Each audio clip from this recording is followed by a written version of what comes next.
So I'm going to do at least a couple of videos on basic violin knowledge to help you if you're thinking of buying a violin for a youngster and you can't get the right information from anybody. So we start off with a selection of things. We need a bow. The bow has a certain mechanism and screws at the end here, and sometimes I'd loosen it, give it a shake just to loosen things up a bit, tighten it up. So the bow remains sort of bent, it's not straight, so we don't want it too tight, but tight enough to keep the bow hairs off the stick when we're playing the violin, but not bent so much that if you tighten it too much it'll lose its tension and not work.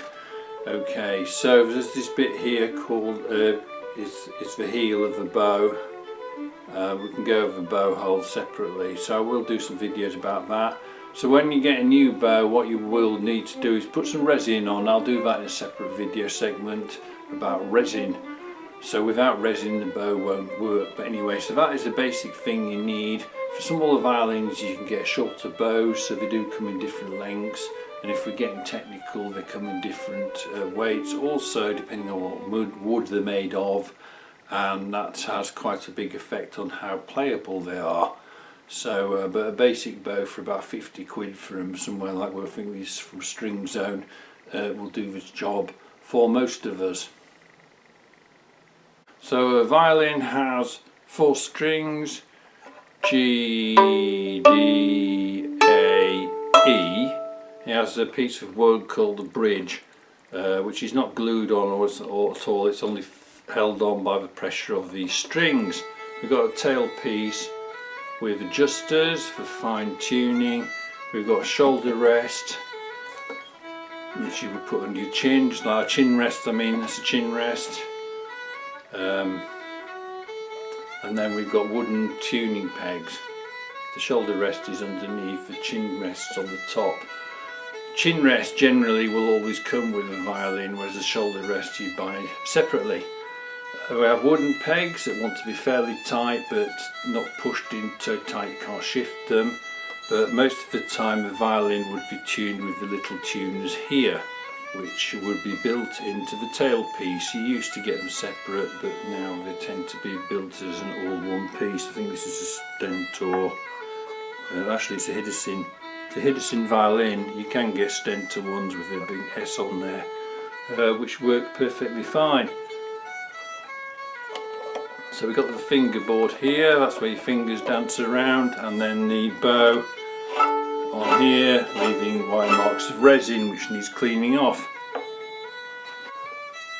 So to get started with the violin, you might start with pizzicato. So you put your thumb under here and just under the fingerboard, so actually thumbs up will do it like that. You turn your thumb so it goes under there, so this is my right hand, and then you can put a finger out here and we can reach all the strings with a little bit of pressure on the, not pushing, but just as a reference point.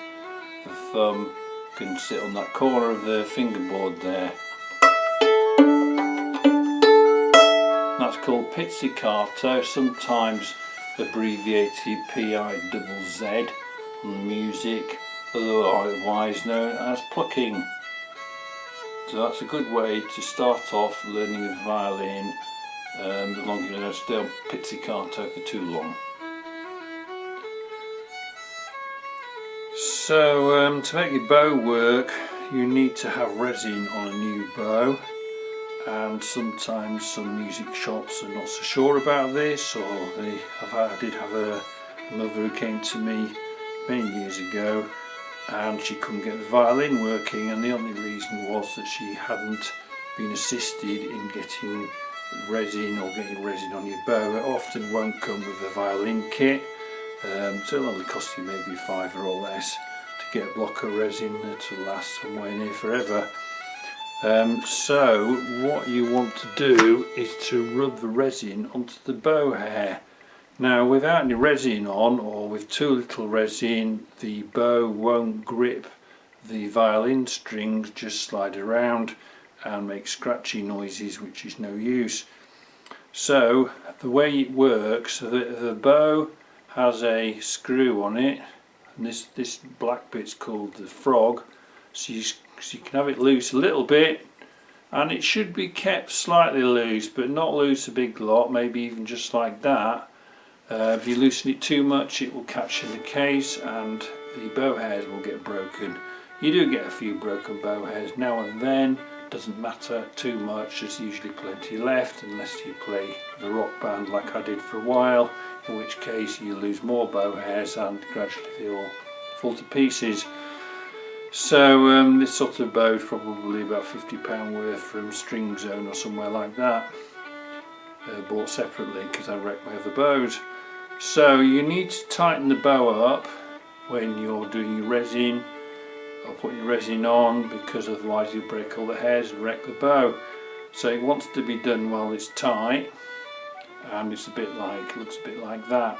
So the stick and the hair, you shouldn't really touch the hairs, but for the purposes of this, the stick is still bent, so it's not straightened, it's not so tight that it straightens. If you go into a hot room with your bow, the bow may well change tension.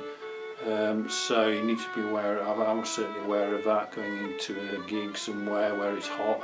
Inside you tighten your bow up and you come on to play, and you have to slacken it because the heat of the room has made it all go tight. Anyway, so if you've got a brand new bow that's got no resin on, then what you want to do, you tighten it up and then you get the resin a bit like this, and you want to really quite scrub at it quite hard, because otherwise the resin won't go onto the bow hair. The bow hair is often horsehair, that was traditional, but there are artificial hair materials. I'm not sure, I can't say for sure what this one is. You can spend a lot of money on bows depending on how much money you want to put into your hobby. So we give it a good scrub up and down, and that way eventually you'll get some white stuff.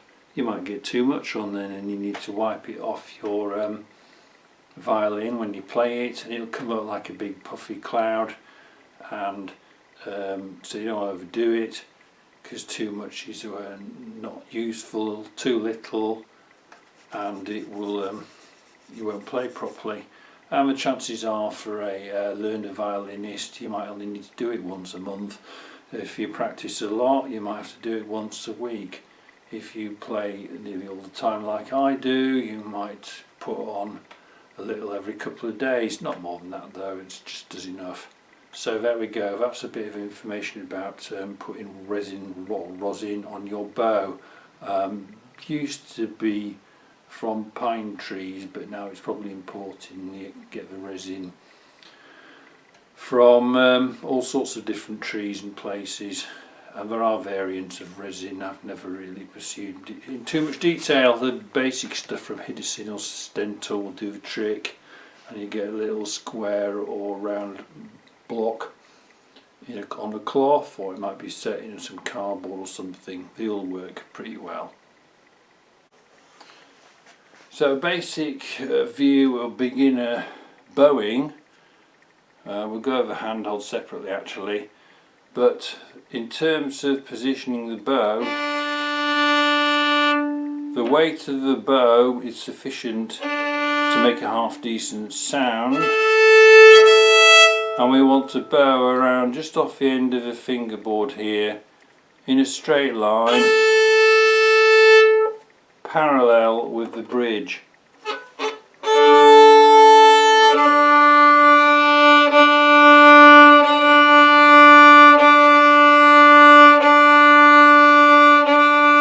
So it's pretty well parallel with the bridge, nice and steady, don't want to be rocking around. And we want to be able to use the whole length of the bow some of the time. Other times we might just stay in the middle if the tune's bouncing around from one string to another. So what we do need is the right tension, which is controlled by this screw thing here. So we want it just so it stops the hairs from getting onto, or stops the stick from getting onto the strings of the violin.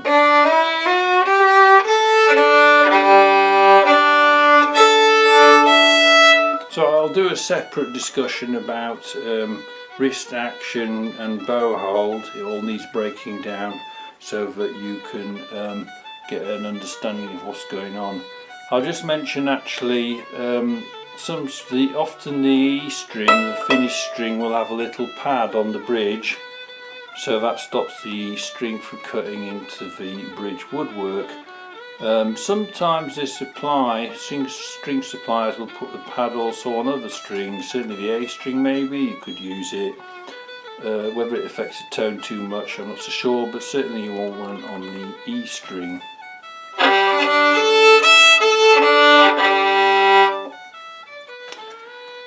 So once you get your violin kit, the chances are you might need to buy a shoulder rest. So the shoulder rest is this piece here, which is separate to the violin. Just take that off there like that. This is a Hiddersin, about £20 worth. And you want one with a nice curve so it fits on your shoulder and is comfortable. Some of them are flat and not comfortable. They have little variable height things that can screw around here, and it's got a soft sort of pad. So that does the job. There are some cheaper ones around that will do for violinists that are just learning, if you want to save a few pounds here and there. But this one does the job quite well. So that fits onto the body of the violin with a curve, so it goes on your shoulder, and it's about, just put it like that. That's how I do it anyway. There are some that slot more from the other side, depends how far under the violin neck or violin body you want it, and also really how big you are, and we're all different sizes, so how you want to position it is really something you work out as you play, or children will need a little bit of help. So one thing I might suggest for fiddlers, it's quite helpful, is a mute. So you get a big fat mute like this, fits over the bridge to make you so you can practice or play quietly without upsetting the neighbours too much, or anybody else in the house for that matter. So it can be quite useful, and probably about £5 or £6. And this one is Ultra USA. Good for practicing, definitely recommended. There are other mutes around. Orchestral mutes tend to be a little round, about the size of a little round sweetie, and slot on the strings and the bridge. Not so good for suppressing the noise if you're just doing it for practicing. So I'd suggest getting one of these along the way. £5 or £6. So I just wanted to mention something about violin sizing. So the way it works for a youngster, you do it really on how well they can reach off the end of the violin. So the chances are a 10-year-old may well not be up to having a full-size violin. So they have 3/4 size or half size. It's getting quite small, or very tiny little ones might use a 1/16 size. But so that's something you might want some active advice from whoever you're buying the instrument off. The chances are a 3/4 size is going to do it for a 10-year-old, and maybe a half size for somebody who's petite and a little younger. By the time you get to 12-year-old, maybe a full size is where you would be aiming. So because of that, you also will end up with a smaller bow length if you buy a smaller size violin. And also, so that come in the kit, but one crucial point, if you buy a separate shoulder rest, you need to buy one that's got the right marking on. So this one says 3/4, well that's 3/4 to 4/4, so that covers the 3/4 to a full size. If you've got a smaller violin than that, then you need the right size shoulder rest. So that's just a bit of sizing. I know that there is a more detail around on the internet, but it's a case of just sort of trying it out. Basically, full size, it's going to be too big for a youngster, but once you get over age of 10 or 12, chances are they'll be big enough to use a full size.